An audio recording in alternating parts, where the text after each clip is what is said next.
তোমরা আমাকে কার সাথে বিয়ে দিয়েছো? আমার জীবনটাকে নষ্ট করে ফেলছো।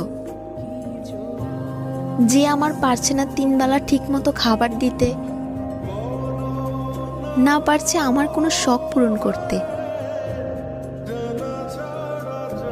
আমার একটা জামা পছন্দ হলে সেটা পর্যন্ত ও নিয়ে দিতে পারছে না।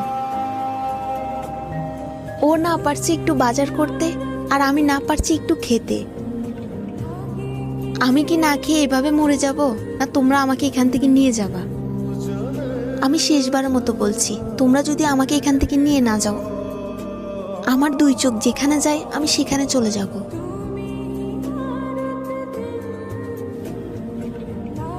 কার কল ছিল?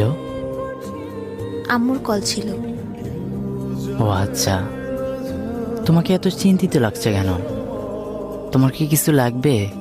কি লাগবে আমাকে বলো, আমি তোমার জন্য নিয়ে আসবো। তুমি আমাকে কি নিয়ে দিবে? তুমি তো আমার 3 বেলা খাবারের টাকাটাই জোগাড় করতে পারো না।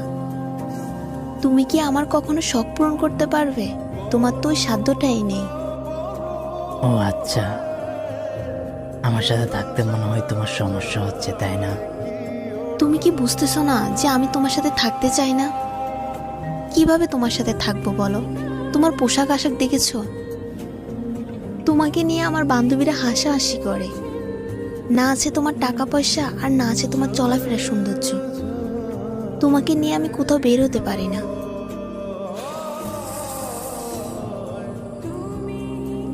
আমাকে নিয়ে তোমার এতই সমস্যা, তুমি আমাকেই বললেই পারতে। তুমি তোমার মায়ের কাছে কেন আমাকে ছোট করলে? আচ্ছা বলো তো, তোমাকে আমি কখন না খেয়ে রেখেছি? বরঞ্চ আমি না খেয়ে তোমাকে খাওয়াইছি। হয়তো তুমি প্রতিবেলা মাছ মাংস দিয়ে খেতে পারোনি, কিন্তু তোমাকে তো আমি না খেয়ে রাখিনি। আর তুমি আমার পোশাক আশাকের কথা বলতেছো।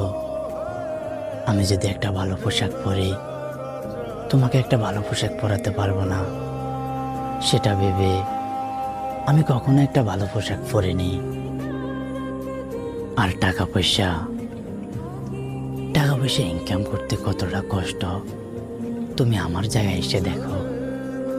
তুমি যে জামাটা 5,000 টাকা দিয়ে নিয়ে নিচ্ছ, ওই 5,000 টাকা ইনকাম করতে কতটা কষ্ট হয় একটা পুরুষই জানে। আচ্ছা একটা কথা বলবা, একটা পুরুষ সব কিছু বিসর্জন দিয়ে